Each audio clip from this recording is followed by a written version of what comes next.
అలాగే బోధకులు చెప్పే మాటలు వినాలి.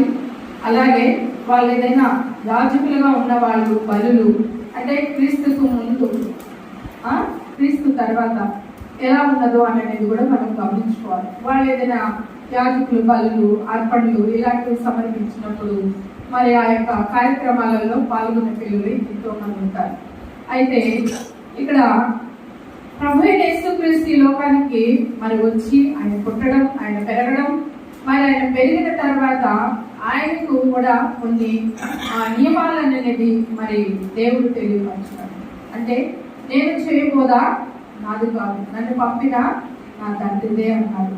మరి ఆయన ఏమి చెప్పాడు భూమి మీద, ఆయన ఏమి తెలియపరచాడు మోషే గ్రంథములలో కానీ అనేకమైన గ్రంథాలలో కానీ, ఎలాంటి పద్ధతిలో ఉండమన్నాడు, ఎలాంటి ఆచారాలు చేయాలి, ఎలాంటివి చేయకూడదు అని ప్రతిదీ కూడాను కులంకుషుగా ఆ ప్రభువు తెలియపరచాడు. అయితే ఇక్కడ అంటున్నాడు చూడండి, మనకి చక్కటి మాటని ఇక్కడ తెలియపరుస్తున్నాడు. తరువాత ఆయన తాను పెరిగిన నజరేతులకు వచ్చెను, తన వాడుకు చొప్పున విశ్రాంతి దినమందు, చూడండి విశ్రాంతి దినమందు అంటే ఆరాధన దినమందు, ఆరాధన దినమందు. ఈరోజు మనం ఆరాధన దినమందు దేవుని సన్నిధిలో మనం కూర్చొని ఉన్నాం, దేవుని సన్నిధిలో కూర్చొని ఉన్నాం. ఇక్కడ ప్రభు అక్కడ నిలబడి అక్కడ ఉండి ఏం చేస్తున్నాడంటే సమాజ మందిరంలోనికి వెళ్ళి చదువుటకై ఏం చేశాడు, నిలుచుండెను. నిలుచున్నవాడు పడిపోకుండా జాగ్రత్తగా చూసుకోవాలి, జాగ్రత్తగా చూసుకోవాలి. ఇక్కడ ప్రభు నిలుచున్నాడు. అయితే ఇప్పుడు మనం ఏం చేయాలి, ఆత్మలో ఎలా ఉండాలి, నిలబడాలి, నిలబడాలి. గాలి వచ్చినా, వర్షం వచ్చినా, వరద వచ్చినా పడిపోకుండా స్ట్రాంగ్ గా నిలబడాలి. ఈయన చేతిలో ఏమున్నది తెలుసా, గ్రంథం ఉన్నది, యెషయా గ్రంథం ఉన్నది. నిలుచున్నాడు, చదువుటకై నిలుచుండగా అంటున్నాడు. మనం కూడాను దేవుని సన్నిధిలో మరి అక్కడ మనం దేవుని యొక్క సన్నిధిలో మనం నిలబడి విశ్రాంతి దినమందు అంటే ఆరాధన దినమందు మనం నిలుచుండి దేవుని యొక్క గ్రంథమును, ధర్మశాస్త్రములు కావచ్చు కదా, బైబిల్ గ్రంథములు కావచ్చు, చెప్పే వాక్యములు కావచ్చు, మనం చదువుతుండగా వింటుండగా మనం నిలుచున్నప్పుడు దేవుడు మన పట్ల దేవుని యొక్క ఆత్మను కూడా మనకి కుమ్మరించేవాడు ఉన్నాడు. ఇక్కడ ప్రభు యేసుక్రీస్తు కూడా కుమ్మరించాడు కదా. ప్రవక్త అయిన యెషయా గ్రంథము ఆయన చేతికి ఇవ్వబడెను, ఆయన గ్రంథము విప్పగా అంటున్నాడు. ఆయన గ్రంథము విప్పగా ప్రభు ఆత్మ నా మీద ఉన్నది. ఏమున్నదండి, ప్రభు ఆత్మ నా మీద ఉన్నది. ఇక్కడ మనం గ్రంథము మరి బైబిల్ గ్రంథము మనము ఓపెన్ చేసిన తర్వాత చదివేదానికి దాన్ని తెరిచిన తర్వాత మనలో వెంటనే ఏమొస్తుంది, దేవుని యొక్క ఆత్మ మన మీదకి వస్తుంది. అది మర్చిపోతామేమో, ఏదో బైబిల్ గ్రంథమే కదా, ఏదో ఆషామాషికే కదా, విలువ లేకుండా బైబిల్ని ఎక్కడ పడితే అక్కడ పడేయడం, ఎలా పడితే అలా చేయడం అనేది క్రమమైన పద్ధతి కాదు. ఏదో 500 పెట్టి 300 పెట్టి మేము మన బైబిల్ కొన్నాము అని అంటే 100కి కాదు విలువ. ఆ 300-500లో ఉన్న మనకి అపూర్వమైన జీవ గ్రంథంలో కలిగిన ఆశీర్వాదం మన మీద ఉన్నది. ఆ గ్రంథంలో మనకి ఎన్నో విషయాలు మన జీవితానికి సంబంధించినవి లేదా పరలోకానికి సంబంధించినవి, భూమి మీద యేసుక్రీస్తు వచ్చిన తర్వాత చేసిన క్రియలు ప్రతిదీ కూడాను ఈ గ్రంథంలో లిఖితమై ఉన్నవి, ఈ గ్రంథంలో చెప్పబడి ఉన్నవి. నువ్వు గ్రంథం ఓపెన్ చేసిన వెంటనే నీ మీద దేవుని యొక్క ఆత్మ వస్తుంది. ప్రభు మీదకు వచ్చిందా లేదా, వచ్చింది. ఈరోజు మన మీద కూడా వస్తుంది. నీ మీద ఏ ఆత్మ ఉన్నది, ప్రభు మీద ఉన్న ఆత్మ నా మీద కూడా దేవుని యొక్క ఆత్మ ఉండాలని నువ్వు కోరుతావా, లేదు అపవాది యొక్క ఆత్మ నాలో ఉండాలని కోరుతావా? ఏది కోరుతావు, మేలు కోరుతావా, కీడు కోరుతావా? మేలే కోరుతాం, మేలే కోరుతాం. కానీ మనకి మేలు చూపే దేవుడు, మేలు చూపే దేవుడు. అందుకే ఇక్కడ మనము మన వాడుక చొప్పున, ప్రభు వాడుక చొప్పులో మరి గ్రంథము తీసుకున్నాడు, యెషయా గ్రంథమును తీసుకున్నాడు, ఆయన చేతికి ఇవ్వబడెను. ఆ గ్రంథము విప్పగా ప్రభు ఆత్మ నా మీద ఉన్నది. అలాగే ఆ గ్రంథములు ఏమన్నా తెలుసా చెప్తున్నాడు, అంటే వేదలకును సువార్త ప్రకటించుటకే ఆయన నన్ను అభిషేకించెను అంటున్నాడు. వేదలకు నన్ను సువార్త చెప్పుటకే నన్ను అభిషేకించు. ఆయన అభిషేకము పరలోకంలో పొందుకొని వచ్చిన వాడు యేసుక్రీస్తు. ఈ రోజు రాజు లేని యాజక సమూహముగా మనం దేవుని సన్నిధిలో ఉన్నాం. ఎక్కడున్నాం? దేవుని సన్నిధిలో ఉన్నాం.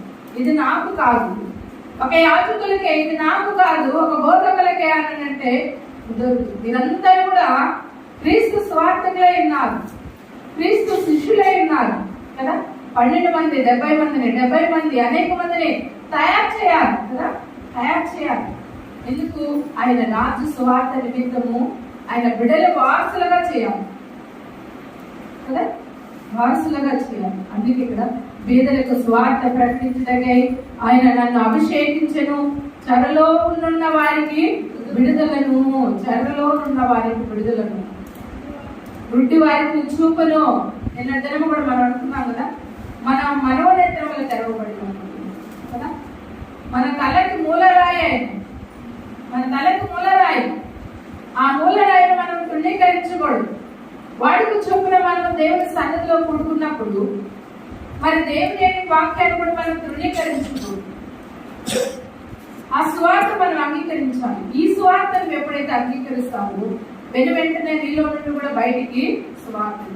సపోజ్ నువ్వు ఎక్కడైనా వ్యాపారం చేస్తున్నావు, ఎవరైనా నీ ఎదుట ఇబ్బందుల్లో ఉన్నారు, అనారోగ్యతనంతో ఉన్నారు, బాధపడుతున్నారు, కుమిలిపోతున్నారు, సమాధానం లేని జీవితాల్లో ఉన్నారు, వెంటనే నువ్వేం చేయాలి? ఏం చేయాలి? ప్రభువు యొక్క వాక్యమును వాళ్ళకి ఇచ్చేయాలి, చెప్పాలి. వెంటనే వాళ్ళ జీవితంలో ఏమవుతుందో తెలుసా? దేవుడు మెల్లగా కార్యం చేస్తున్నారు.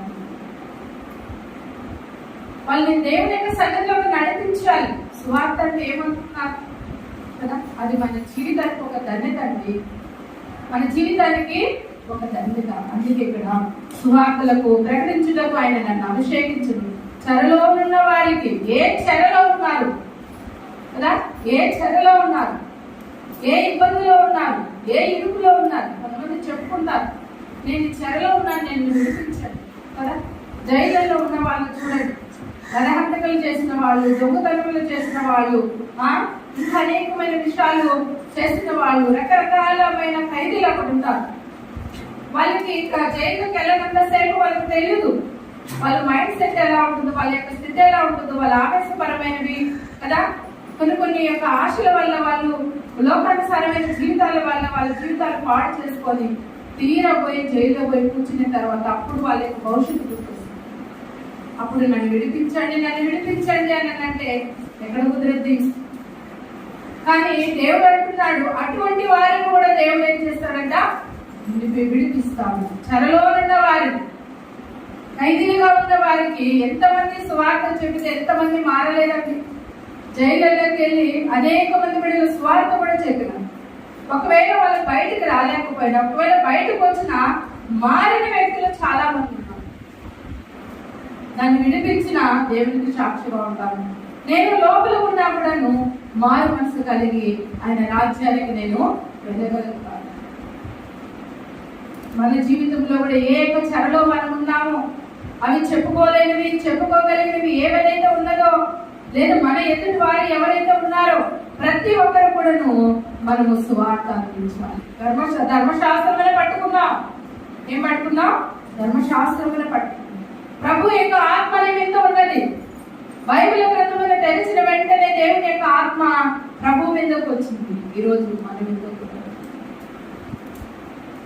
వాడుక చొప్పున దేవుని సన్నిధిలో సమాజ మందిరములో మనం నిలుచుండి మనం కూర్చొని ఉన్నాం కదా. పడిపోకుండా ధర్మశాస్త్రముని మనము మన మనసులో పట్టుకోవాలి. ఎలా పట్టుకోవాలి? మన మనసులో మన మనసులో స్థిరపరచుకోవాలి. ఎప్పుడైతే మనం స్థిరపరచుకుంటామో ఇటువంటి వారందరూ కూడా మనము ఒక మార్గము చూపిస్తాం. ఏ మార్గం? జీవ మార్గమును చూపిస్తాం. గుడ్డి వారికి కన్నులు, గుడ్డి వారికి చూపును కలుగునని ప్రకటించుటకును, నలిగిన వారిని విడిపించుటకును అంటున్నాడు. చూడండి, గుడ్డి వారికి నలిగిన జీవితాలను ప్రకటించుటకును ఆయన నన్ను పంపినాడు. ప్రభు హితవత్సరము, ఆరోగ్యకరమైన సంవత్సరము, ఆరోగ్యకరమైన బోధ, ఆరోగ్యకరమైన బోధ కదా. ఇక్కడ భేదవారు ఉన్నారు, గురుడి వారు ఉన్నారు కదా, చెరలో ఉన్న వారు ఉన్నారు. ఇంతమంది మనకి కనబడుతున్నారు. ఈరోజు ఎంతమంది దేవుని సన్నిధిలో ఇటువంటి అనారోగ్యకరం కలిగిన వాళ్ళు ఉన్నారో మీరు ఇలా ఆలోచించండి. విధవారిగా ఉన్నారా? స్వార్థ వలన మీరు మీ పేదరికం తొలగించుకుంటారు, ఆత్మలో ఐశ్వర్యవంతులుగా ఉంటారు, భౌతికమైన జీవితంలో ఐశ్వర్యవంతులుగా ఉంటారు కదా. ఇంకా ఆయనను అభిషేకించను ప్రభుని ఆయన దేవుడు అభిషేకించి పంపించినప్పుడు దేవుడు మనల్ని కూడాను వారి మనసు పొంది పాప క్షమాపణ పొందుకొని నమ్మి విశ్వసించి బాప్తిసం తీసుకున్న వెంటనే దేవుడు నిర్ణయం చేస్తాడు, అభిషేకించాడు. దేవుని ఆత్మని మీదకు పంపాడు. వెంటనే నీలో ఉండే క్రియలు ఇంకా పరిశుద్ధమైన క్రియలు బయటికి రావాలి, పరిశుద్ధత కలిగిన జీవితం బయటికి రావాలి. ఎప్పుడైతే బయట వస్తావో మరి చెరలో ఉన్నవారు గురుడి వారికి నలిగిన వారికి ప్రభు ఇంత హితవచ్చరము ప్రకటించడానికి ఆయన నన్ను పంపిన, ఈరోజు నేను పంపిన. మళ్ళీ గుర్తు చేస్తున్నాను. వాడుకు చొప్పున ఏంటండి? వాడుకు చొప్పున సమాజ మందిరంలో ప్రతి ఆదివారం మనం కూడుకుంటున్నాం, ప్రతి సభాత దినమందు కూడుకుంటున్నాం, ప్రతి బుధవారం కూడుకుంటున్నాం, ప్రతి మధ్యవారాల్లో కూడుకుంటున్నాం కదా. వాడుకు చొప్పున కాలం నియమక కాలములలో మనం కూడుకుంటున్నాం వారిని మనం దేవుని గ్రంథమని మనం ఎంతవరకు మనం అనువాదించుకుంటున్నాం. మొదటి విషయం. రెండో విషయం మనం చూద్దాం. నెహెమ్యా గ్రంథము 8వ అధ్యాయం 8వ వచనం.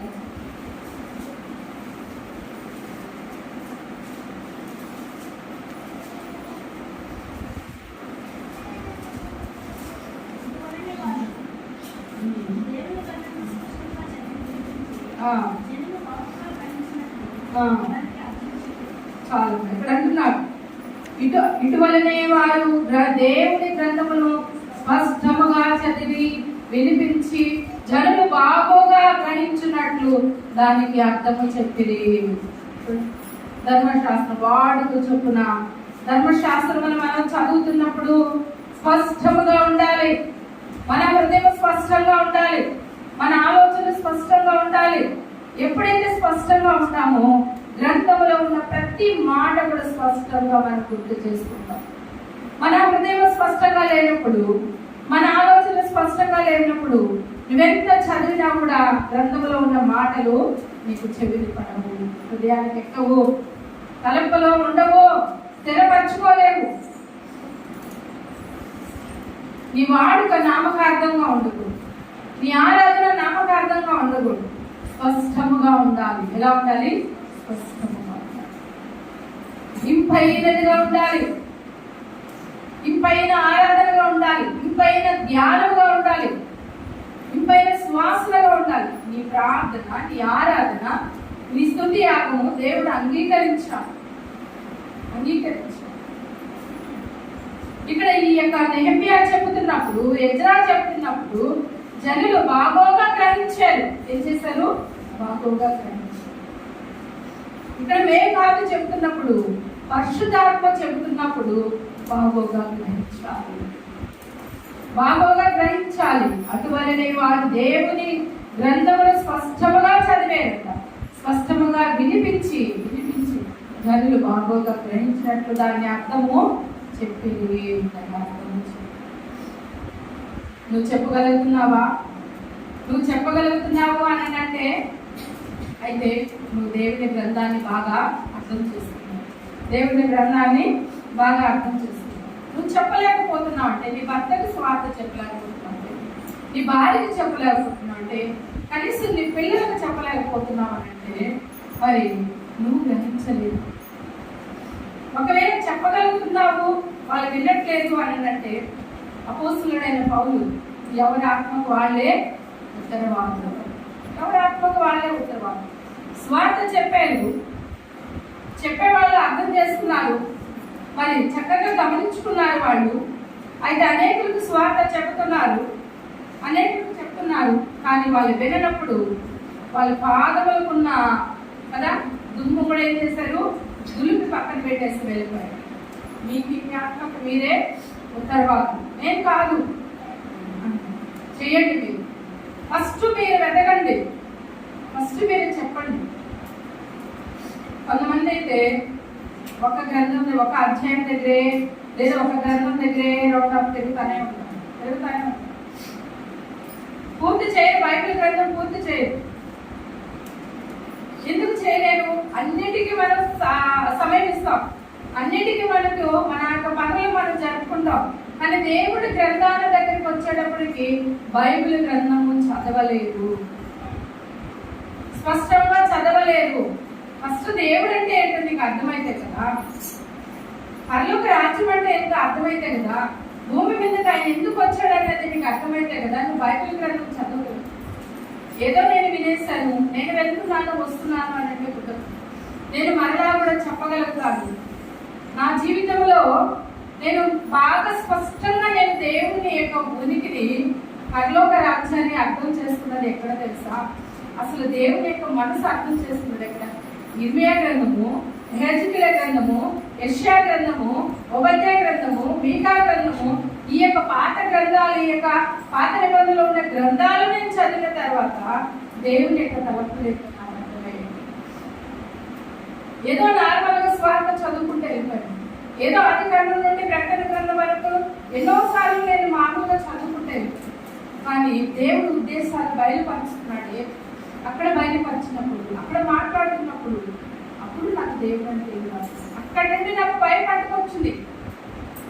అది వరకంటే భయం లేదంటే ఉంది, నటనా భయం కావచ్చు కదా, నటనా భయం కావచ్చు, ఏదో వాడుకు చొప్పున అనుకోవచ్చు. కానీ నిజమైన వాడుక అనేది నాకు ఎప్పుడు అర్థమైంది అని అంటే ఆ గ్రంథాలు చదువుకుంటే,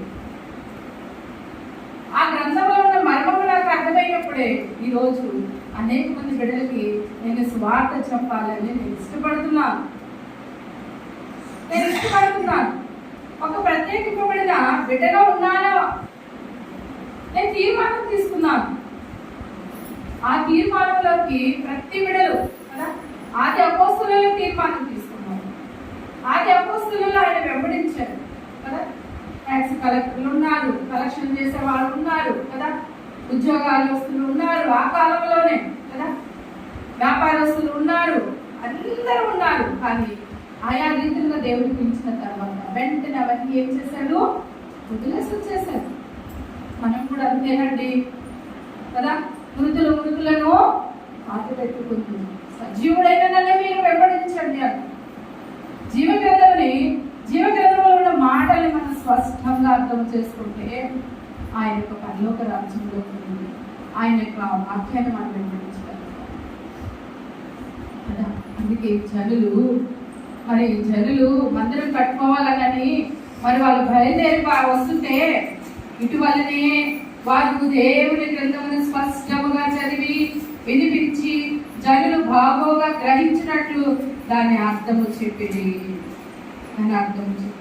చెప్దామా? ఈరోజు అర్థమైందా మీకు? ఈరోజు దేవుని యొక్క వాక్యం ఏంటో మీకు తెలిసింది కదా. ప్రతి దినము తెలుస్తుందమ్మా, ప్రతి దినము వింటున్నాం. ఇంకా వింటున్న వాళ్ళు ఇంకా మనము నేర్చుకోవాల్సిన విద్యార్థులమేనండి. నేను అప్పుడే గురువుని అవ్వలేదు కదా, నేను అప్పుడే ఉన్నతమైన స్థితిలో వెళ్ళలేదు. చనిపోయేంత వరకు లేదా వృద్ధాప్యము మన మీదకి వచ్చేంత వరకు, దేవుడి పిలుపు మన దగ్గరికి వచ్చేంత వరకు మనము నేర్చుకోవాల్సిన విద్యార్థులమే. ప్రతిదినము కొత్తదనము, ప్రతిదినము నూతనమే, ప్రతిదినము ఆశీర్వాదమే, నూతనమైన ఆశీర్వాదం తీసుకున్నాము. మూడో యొక్క విషయం మనం చూద్దాం. అపోస్తుల కార్యములు 8వ అధ్యాయము 30వ వచనము చూద్దాము.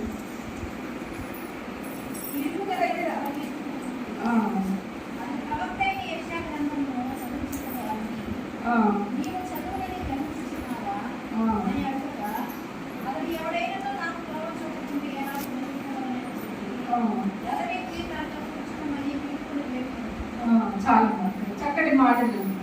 పిలుపు దగ్గరకు పరిగెత్తుకొని పోయి అతడు ప్రవక్త అయిన యెషయా గ్రంథమును చదువుచుండగా విని నువ్వు చదువులని గ్రహించుచున్నావా?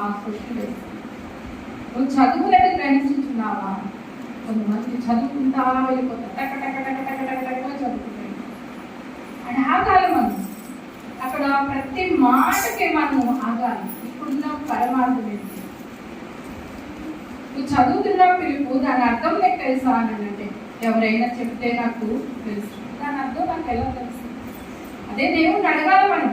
అయ్యా, నువ్వేమో గ్రంథం అని నాకు ఇచ్చావు, నీ మాట స్వార్థ ద్వారా నేను విన్నాను, ఇదో నీ గ్రంథములు కొన్నాను, ఈ గ్రంథములో ఉన్న మర్మాలు ఏంటో నాకు తెలియవచ్చు, ఈ గ్రంథంలో ఉన్న మర్మాలు ఏంటో నాకు తెలియదు. అడిగేవా ఈ రోజైనా? ఇక్కడ పిలుపుని అడుగుతున్నాడు కదా దేవుడు కూడా ఈరోజు మనల్ని అడుగుతున్నాడు. అడిగేవా? అయ్యా, నేను అడుగుతాను అని అడుగగా అతడు ఏమంటున్నాడు? ఎవడైనను నాకు త్రోవ చూపకుంటే నాకు ఎలాగో గ్రహింపగలనని చెప్పి రథమెక్కి తనతో కూర్చుండమనే పిలుపు వేడుకున్నాను. ఏం చేస్తున్నాడు? అతడు లేఖనమందు చదువుతున్న భాగం ఏదనగా, ఆయన గొర్రె పిల్లవలే వదకు తేవడను, బొచ్చు కత్తిరించు వారి ఎదుట గొర్రెలు ఎలాగూ మౌనముగా ఉండను, అలాగే ఆయన నోరు తెరవలేదు. అక్కడ ఎవరి గురించి ప్రకటన? యేసుక్రీస్తు గురించి తెలియపరుస్తున్నాడు. ఆయన ఎలాంటి వాడు? ఆయన సాత్వికుడు. మరి నీ కోసం నా కోసం ఆయన మరణించిన వాడు. గొర్రె పిల్ల కసాయ వాడి దగ్గరికి వెళ్ళి మరి తన ప్రాణం అర్పించేదానికి అతడు దాన్ని కోస్తేనే కదా అనేక మందికి మటన్ తెచ్చుకొని తినగలుగుతున్నాం కదా, రకరకాలుగా వండుకొని తినగలుగుతున్నాం. మటన్ బిర్యానీ అంటాం, మటన్ ఫ్రై అంటాం, మటన్ 65 అంటాం కదా, ఎన్ని రీతిలుగా దానికి కావాలంటే మటన్ కబాబ్ అంటాం, ఖైమాలా ఎన్నెన్నో మరి చేసుకొని తింటుంటాం కదా. వాడు అక్కడ వధించగలుగుతావా? ఆ ధైర్యం నీకు ఉందా? ఇప్పుడు వచ్చేస్తుంది లేండి. ఎందుకనంటే చూస్తున్నారు కదా, భార్యను చెప్పిన భర్తలు ఉన్నారు, భర్తను చెప్పిన భార్యలు. అంతా మారిపోతుంది, సమాజం అంతా మారిపోతుంది. అని ప్రత్యేకింపబడిన వారు మళ్ళా చెప్తున్నారు, మనం ఎవరివి? ప్రత్యేకింపబడిన వారు, ఏర్పరచబడిన వారు. మళ్ళీ అలాంటి క్రియలు ఉండకూడదు. 6 మనవి, 4 దేవుని. 6 మనకి ఏమేమి ఇచ్చాడో దాన్ని మనం చాలా జాగ్రత్తగా నరహత్య చేయకూడదు కదా, చెప్పండి. చేర్చకూడదు, వారిని దేనిని కూడా ఆశించకూడదు. ఇవన్నీ 6 మనకి. దేవుని ఏమి ఆచరించాలి, దేవుని ఎలా కనపరచాలి, అన్నీ మనం బహు జాగ్రత్త కలిగిన. ఇక్కడ క్రీస్తుల గురించి ప్రకటిస్తున్నాడు. క్రీస్తు యొక్క ఉద్దేశమును, క్రీస్తు యొక్క త్యాగమును, క్రీస్తు యొక్క తత్వముల గురించి ఇక్కడ తెలియపరుస్తున్నాడు. ఇదే తత్వం మనం అప్లై చేసుకోవాలి. చదువుతుండగా క్రీస్తు ఎలాంటి వాడు, క్రీస్తు యొక్క రక్తము మనకి ఏమి చేశాడు? ఆయన రక్తము ఏదో కడిగేశాడు, ఏదో నేను పవిత్రపరచబడినాను అనేది కాదు. బ్రతికున్నంత వరకు కడగబడిన వారంగా ఉంటారు కదా. ప్రతిదినము కడగబడిన వారిని ఉండాలి. ప్రతిదినము 51 కీర్తన మనం ధ్యానించాలి. అన్ని కీర్తనలతో పాటు ధర్మశాస్త్రంతో పాటు ఎగిస్ట్రాగా కదా, ఎగిస్ట్రాగా దాన్ని మనం ధ్యానించాలి. ఎందుకు? మనం ఉదయం నుండి రాత్రి పడుకునేంత వరకు మన తలంపులో కావచ్చు, మాటల్లో కావచ్చు, చూపుల్లో కావచ్చు కదా, క్రియల్లో కావచ్చు, అన్ని విషయాల్లో కావచ్చు, ఎక్కడైనా దేవునికి విరుద్ధకరంగా ఉన్నాము, ఎక్కడైనా దేవునికి దూరంగా ఉన్నామేమో, ఎక్కడైనా దేవునికి నచ్చనిది చేస్తామేమో మనం చెప్పాలి. శాలరీ చాలకపోతే ఏం చేస్తారు? ఎంప్లాయీస్ ఏం చేస్తారు? కంపెనీలలో చెప్పండి, ఎక్స్ట్రా పంపిస్తారు. మా ఇంటి మీద కూడా ఒకరు ఉన్నారు, అలాంటి ఇది వాళ్ళ జీతము పక్కనేసుకుంటారు. వాళ్ళ జీతం అంతా బంగారుకో లేదా ఫ్లాట్లకో కొనుక్కుంటారు వాళ్ళ ఊళ్ళో వస్తారు. కానీ ఓటీలు చేస్తారు కదా ఎక్స్ట్రా, ఆ డ్యూటీతో ఇంటి రెంట్ కడతారు, బ్రౌజర్స్ తెచ్చుకుంటారు, బిడ్డలు చదివించుకుంటారు, కష్టపడతారు. అక్కడ వాళ్ళు ఎక్స్ట్రా పని చేస్తారు, ఇన్ని అవర్స్ అనేది ఎక్స్ట్రా కదా. ఇంత మనం చేస్తా ఎక్స్ట్రా దేవుని యొక్క వాక్యంలో మనం ఇంకా చదువుతాం. అయ్యా 51 కీర్తన కూడా నీకు, అయ్యా నేను ఇంకా నీ దగ్గర బలపడుతున్నా, అయ్యా ఇంకా ఎక్కువగా సమయం నీకు ఇస్తున్నా, నువ్వు ఎంత నీ హృదయంలో దేవుడికి స్థానం ఇస్తావు అంతగా ప్రశ్నింపబడు. కానీ అపవాది లాగాలని చూస్తుంది, కానీ దేవుడు నిన్ను పడిపోనీయడు. దేవుడు నిన్ను పడగొట్టడు, నీ కుటుంబాన్ని పడగొట్టడు, నీ బిడ్డలు పడగొట్టడు, నీ భర్తను పడగొట్టడు. ఒకనాడు తిరిగి లేపబడతారు, ఒకనాడు తిరిగి నిలబడగలుగుతారు. ఆ స్థితిని దేవుడు మనం ఇతను నపుంసకుడు కదా, చక్కగా బైబిల్ గ్రంథాన్ని ధ్యానించాడు, చెప్పాడు, దాని యొక్క అర్థం చెప్పాడు. వెంటనే దేవుని యొక్క స్వార్థ ఆయన యేసుక్రీస్తు యొక్క విధానం అంతా తెలియపరిచింది. వెంటనే ఏం చేశాడు? మనలో కూడా అంతేనండి. చూడండి 33వ వచనం, ఆయన దీనత్వమును బట్టి ఆయనకు న్యాయ విమర్శ దొరకకపోయాను, ఆయన సద్ధానము ఎవరు వివరించదు, ఆయన జీవము భూమి మీద నుండి తీసివేయబడును. అప్పుడు నపుంసకుడు ప్రవక్త ఎవరి గురించి ఇలాగ చెప్పుచున్నాడో తను గురించియే వేరొకరి గురించియా దయచేసి నాకు తెలుపమని పిలుపున్నాడు కదా.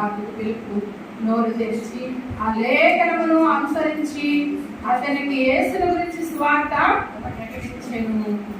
పిలుపు చేశాడు చక్కగా యేసుని గురించి. అంగీకరించాడా లేదా? ధర్మశాస్త్రం చాలు వాడుకు చొప్పున సమాజ మందిరంలో ప్రతి ఆదివారం ప్రతి మధ్యవార కూడికలలో మనం ఉన్నప్పుడు వాడుకు నిజమైన వాడుకు చొప్పున మనం నిలబడతాం. మనం ఇంకా ఇతను మారు మనసు పొందండి. ఆ పిలుపు అర్థము చెప్పినప్పుడు కదా. ఈరోజు పరిశుద్ధాత్మ దేవుడు మనం కూడా మారు మనసు పొందుతాం. యెషయా గ్రంథం 34వ అధ్యాయం. ధర్మశాస్త్రము మనం వాడుకలో మనం ఎలా చదువుతున్నాం, ఎలా ధ్యానిస్తున్నాం అనే అంశం అనేది తెలియవలసింది. యెషయా గ్రంథము 34:16.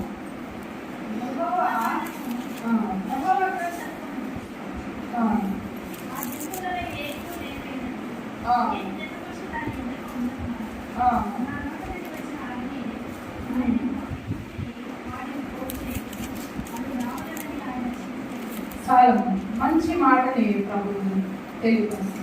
యెహోవా గ్రంథమును ఏం చేయాలంట? పరిశీలించు చదువుతుంది. ఆ జంతువులలో ఏదియో లేక ఉండదు, దాని జతపక్షి దాని యొక్క ఉండక మానదు. నా నోట నుండి వచ్చిన ఆజ్ఞ ఇదే, ఆయన నోటి ఊపిరి వాటిని ఏం చేశాడు? పోగు చేశాను. అర్థమైందా మీకు? ఆయన నోటి ఊపిరి చేత తీసుకున్నాను. ఆయన నోటికి నాసికారంధ్రములో నుండి మనకి జీవాత్మను ఊదేడు. ఈరోజు ఆయన నోటి ఊపిరి చేత అనేక మంది బిడ్డల్ని ఏం చేస్తున్నాడు? పోగు చేస్తున్నాడు. ఏర్పరచబడిన వారు మనము, రాజులైన శాసన సమూహంలో ఉన్న వారు మనము కదా, వారసులము. ఎందుకోసము? ఆయన ఆస్తిలో మనము పాలుభాగిస్తున్నాము. ఎవరి ఆస్తిలో? దేవుని ఆస్తిలో ఇల్లులు ఉన్నాయి, భవనాలు ఉన్నాయి, జీవవృక్షాలు ఉన్నాయి కదా, అందమైన దేశం. అక్కడ మనము ఉండాలి. పరిశీలిస్తున్నామా? పరిశోధిస్తున్నామా? బెరేట్స్ చాలా చురుకైన వారు. హెబ్రీ స్త్రీలు పాత నిబంధనలో చురుకైన వారు, కొత్త నిబంధనలో బెరేట్స్ చురుకైన వారు. ఎవరైనా బోధకులు వచ్చి వాక్యం చెప్పగానే పరిశీలన చేస్తారు. ఇలా ఉండాలి, ఇలా ఉండాలి, జాగ్రత్తగా ఉండాలి, ఇది అబద్ధమైన బోధ, నిజమైన బోధ తెలుసుకుంటారు, ఎదుగుతారు. అయితే హెబ్రీ భాషలో అనే పాత నిబంధనలో హెబ్రీ స్త్రీలుగా ఉండాలి, అలాగే కొత్త నిబంధనలో ఉన్నామా? ఈ రోజు నుంచి మనము ఉన్నాము. అయితే చూడండి, ద్వితీయోపదేశ కాండము నేను ముగించేయబోతున్నాను. ద్వితీయోపదేశ కాండము 17వ అధ్యాయము 22వ వచనం కూడా మనం చూద్దాం. తాను తన సహోదరుల మీద గర్వించి ఈ ధర్మశాస్త్రమును విడిచిపెట్టి కుడికి గాని ఎడమకు గాని తాను తొలగక ఉంటున్నట్లు తన దేవుడైన యెహోవాకు భయపడి ఈ ధర్మశాస్త్రము వాక్యములన్నింటినీ ఈ కట్టడలను అనుసరించి చదువు నేర్చుకునేటకు చక్కటి మాట.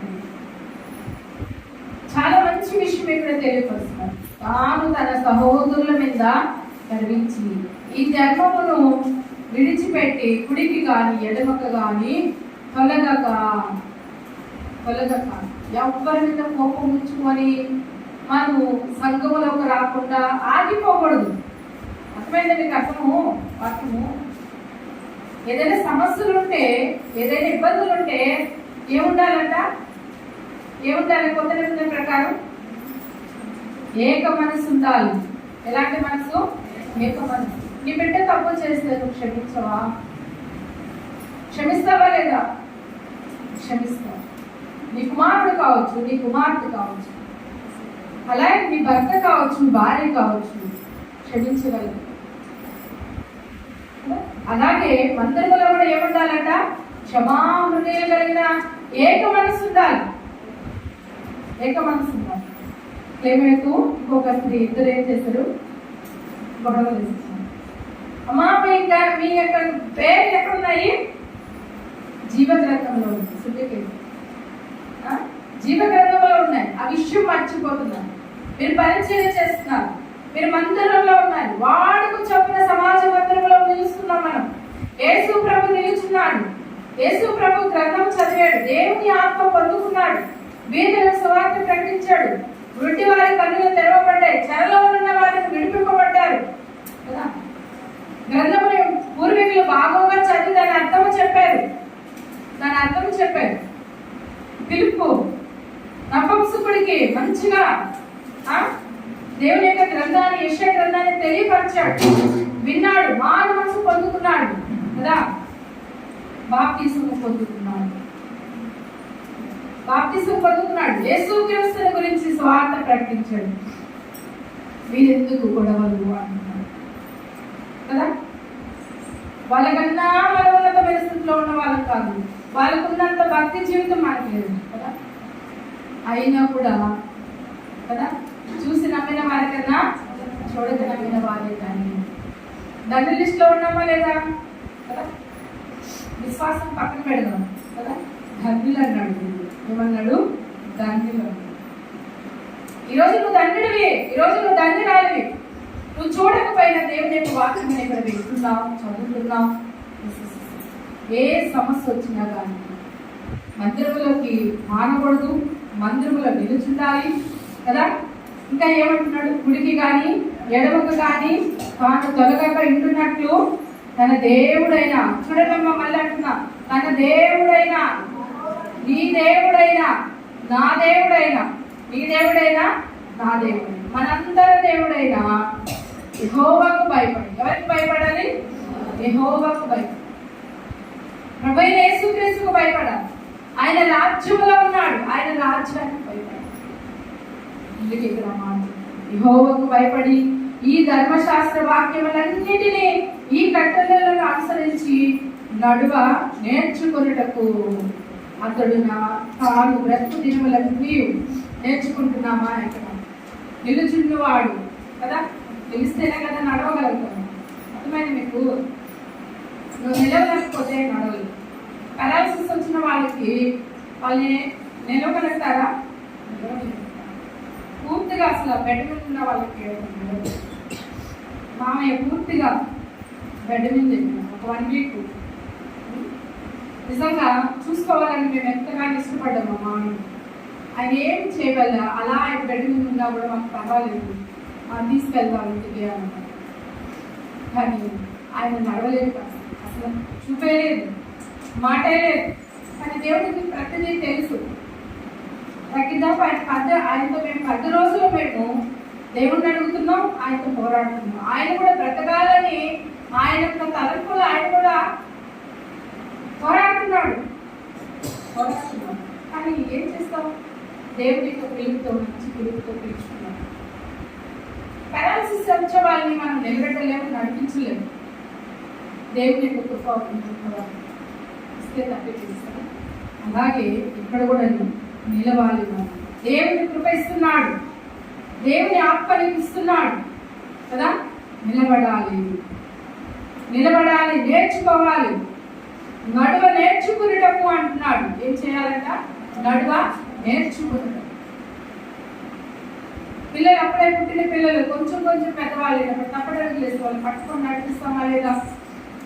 ఖచ్చితంగా అలాగా దేవుని వాక్యం కూడా మనం పట్టుకొని నడిపిస్తున్నాడు. నేర్చుకోవాలి. ఇప్పుడు మనం అందుకే కన్నాను, మనము చనిపోయేంత వరకు మనం ఎవరమైనా విద్యార్థులమే,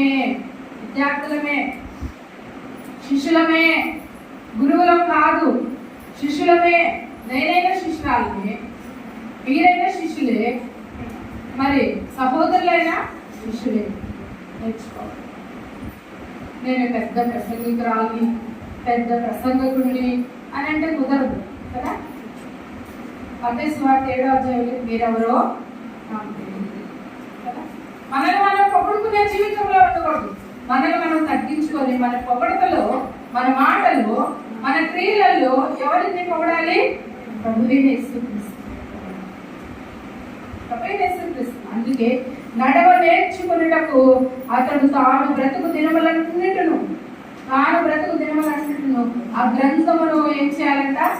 చదువుతుంటాం. ఆ గ్రంథము తాను బ్రతుకు దినములన్నిటిను, మనం బ్రతికే దినములన్నీ కూడా దేవుని గ్రంథం ఎప్పుడు కూడా 365 రోజులు మన గ్రంథంలో ఎన్నిసార్లు మనం చదువుతున్నాం, ఎన్నిసార్లు పక్కన పెడుతున్నాం, ఎన్నిసార్లు వాడుకు చొప్పున వస్తున్నాం, ఎన్నిసార్లు వాడుకు చొప్పున రాలేకపోతున్నాం, ఎన్నిసార్లు సమాజ మందిరంలో మనం నిలబడ్డాం, ఎన్నిసార్లు విశ్రాంతి దినంలో మనం దేవుని ఆరాధిస్తున్నాం.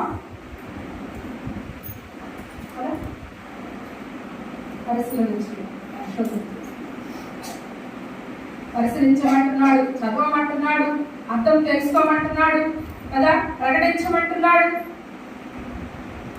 నిరంతరము ధ్యానించమంటున్నాడు. చదువుచుండవలను అంటున్నాడు.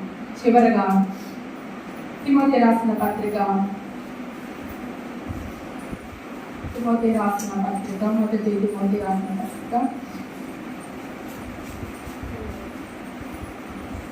4వ అధ్యాయము 13వ వచనం. నేను వచ్చే వరకు చదువుటేందును, హెచ్చరించుటేందును, బోధించుటేందును జాగ్రత్తగా ఉండుము. ఇక్కడ తిమోతికే కదండి కదా, ఇక్కడ బోధకుడికే తీసుకోవచ్చు కదా. ఇప్పుడు మనం అందరం ఎవరమైనా వాళ్ళు చెప్తున్నాం, రాజులైన యాజక సమూహము. మనం ఇక్కడ చక్కటి మాటలు అంటున్నాడు. నేను వచ్చే వరకు అంటే ప్రభు వచ్చే వరకు చదువుటేందును, హెచ్చరించుటేందును, బోధించుటేందును జాగ్రత్తగా ఉంటును. మన జీవితం మలినము కాకూడదు, మన జీవితం లోకంలో కలిసిపోకూడదు కదా. మన జీవితం ఇతరులతో, అన్య స్నేహాలతో మనము ముడిపడి ఉండకూడదు. మన స్నేహం ఎవరితో ఉండాలి? దేవుడితో ఉండాలి కదా. మన స్నేహం దేవుడితో ఉండాలి. మనం ఇతరులతో మాట్లాడే ప్రతి మాట అది మానుకొని దేవుడితో ఎక్కువగా మాట్లాడేదానికి సమయం. ఖాళీ సమయం ఏం చేస్తాం? నేను కూడా చెప్తున్నాను, మా అమ్మతో ఎక్కువగా నేను కూడా ఒక్కొక్కసారి మాట్లాడతాను. మా అమ్మతో తప్ప ఎక్కువతో ఎవరితో మాట్లాడతాను. ఆమె కూడా ఒక్కోసారి నన్ను విసుక్కుంటుంది. పని చేసుకొని ఏం చేస్తున్నావు, ఒకే మనం మాట్లాడుతాను. నేను ఎవరితో మాట్లాడేది అని టీవీలో కూర్చో ఉంటాడు. నా కొడుకు చూస్తే బయటకు వెళ్తాడు. నేను ఒక్కదాన్ని, టీవీ లేదు, డిష్ లేదు. డిష్ ఉన్నా నేను అసలు చూసేదాన్ని. మా ఇంట్లో డిష్ తీసేసి దానికి చాలా సంవత్సరాలు. ఇప్పుడు మావి వెళ్ళినప్పుడు అట్లా పెట్టుకొని ఉంటే తీసేసేది. అసలు డిష్ అనేది నేనేం చేసేది? నేను ఏదైనా చూసుకుంటే వాక్యాలు చూసుకోవాలి, లేదంటే నా యూట్యూబ్ పరిచయం చూసుకోవాలి, తర్వాత ఇంటి పని చూసుకుంటాను, తర్వాత ఖాళీ సమయంలో ఉంటే మా అమ్మతో కాబట్టి నేను వచ్చేటప్పుడు ఎంతసేపు మాట్లాడుతూ ఉంటావే మీ అమ్మతో అంటాను. మా అమ్మ ఒక్కోసారి మాట్లాడుతూ ఉంటుంది, ఒక్కోసారి ఏమంటే నాకు ఎదురు వస్తుందమ్మా అని, ఒక్కోసారి నేను వినలేను అని ఎవరు కొనుక్కుంటుంది కదా. ఒక్కోసారి మళ్ళీ ఫోన్ చేయకపోతే ఎదురు చూస్తుంటారు. మన తండ్రి కూడా అంతే, మన తండ్రి కూడా అంటే ఎదురు చూస్తారు. ఆయనతో మాట్లాడడానికి ఇష్టపడేదానికి ఆయన ఇష్టపడతారు, మనం కూడా ఇష్టపడతాం. ఖాళీ సమయం, ఖాళీ సమయంలో ఎందుకని అన్నాను తెలుసా? ఖాళీ సమయంలోనే అవ్వ పాపంలో అర్థమైంది మీకు? అవ్వ పాపంలో వాళ్ళు దిగంబరులని వాళ్ళకి తెలిపిన వాడెవరు? మీకు దిగంబరులని మీకు తెలిపిన వాడెవరు? వాడు నువ్వు ఏంటి చేస్తున్నావు? అదామన్నా నువ్వు నాకు ఇచ్చే స్త్రీ దాని ముందే కదా అదామకి ఆజ్ఞాపించాడు, అవ్వకన్నా ముందే కదా తన ఆజ్ఞ మర్చిపోయాడు. వంట సమయంలో లేనిపోని ఆలోచన, ఆ సమయంలో ఎక్కువ దేవుడితో గడపాలి, ఆ సమయంలో ఎక్కువగా దేవుడితో మనము టైం పై ఉండాలి. అందుకు నేను ఆ మాట జాగ్రత్తగా ఉండుము అంటున్నాను. ప్రకటన గ్రంథము అయిపోయింది మా ప్రసంగం. ప్రకటన గ్రంథము 1వ అధ్యాయము 13వ వచనము. తిరుగగా 7 సువర్ణ దీపస్తంభములను, ఆ దీపస్తంభముల మధ్యను మనిషి కుమారుని పోలిన ఒకరిని చూచి తిని, ఆయన తన పాదముల మట్టుకు చిన్న వస్త్రములను ధరించుకొని రొమ్ములకు బంగారు తట్టి కట్టుకొని ఉండెను. ఆయన తలయు తల వెంట్రుకలను తెల్లటి ఉండి వలె పోలి ఉన్నవై మహిమంతా దౌడముగా ఉండెను. ఆయన నేత్రములు అగ్ని జ్వాలల వలె ఉండెను. ఆయన పాదముల కొలువులో పుటము వేయబడి మెరియుచున్న అపరంజితో సమానమై ఉండెను. చాలా చాలా దేవుని యొక్క ఉనికి ప్రమాణం చూపిస్తాను. నేను ఎందుకు ఆ మాట చెప్తున్నాను? ఉనికి 3వ వచనం చూడండి, పైన 1:3 కూడా చూడండి. సమయము సమీపించినది కనుక ఈ ప్రవచన వాక్యములను చదువువాలను వాటిని విని ఇందులో రాయబడిన సంగతులను గైకొను వారు ధన్యులు. ఏ సంగతులు? 13వ వచనం. ఏ సంగతులు? పరలోకములో ఉన్న దేవుని సంగతులు. ఇవన్నీ మనం తెలుసుకున్నప్పుడు ఇంతకన్నా చూసి నమ్మిన వారి కన్నా చూడక నమ్మిన వారు ధన్యులు. చూడక నమ్మిన వారు ధన్యులు అని ఉంటే అనలేదు కదా అన్నమాట. ఈరోజు చూడక మనం ధర్మశాస్త్రాన్ని ధ్యానించి మనము చదివి మనం అర్థం చేసుకొని కదా దేవుని ఉనికి ఏంటో మనం తెలుసుకోవాలి. అంతే ఇంతకన్నా నేను నాకు దేవుడు అంటే ఎప్పుడు తెలుస్తుంది? ఇర్మియా గ్రంథం, యెషయా గ్రంథం, యెషయా గ్రంథం. నా జీవితంలో, మీ సాక్షి జీవితంలో దేవుడు అంటే మీకు ఎలా తెలుస్తుందో మీ యొక్క అనుభవం కూడా తెలుస్తుంది. వ్యాధిలోనా, బాధలోనా, ఇబ్బందుల్లోనా, చెరలోనా, ప్రతికూలమైన పరిస్థితుల్లోనా, ఆరోగ్య విషయంలోనా, ఏ విషయంలో దేవుడు నిన్ను తాకాడు, ఏ విషయంలో దేవుడు నీతో మాట్లాడాడు మీ అనుభవం. నా అనుభవం నేను చెబుతున్నాను, మీ అనుభవం కూడా ఇతరులతో పంచుకోవాలి. అది దేవుడి గురించి మాట కదా. నేను ఇంత బంగారం కొన్నాను, నేను ఇంత పొలం కొన్నాను, నేను ఇంత చేశాను, ఇవి మనం పంచుకుంటాం కదా. పంచుకుంటాం, దేవుడి ఇచ్చాడు పంచుకుంటాం. కానీ వీటిలన్నిటికన్నా శ్రేష్టమైనది, మించినది బంగారం కన్నా, వెండి కన్నా, కొంచెము కన్నా ఓరదగినది, అలవంటిది, ఇతదైన దారుల కన్నా మధురమైనది దేవుడి ధన్యులు.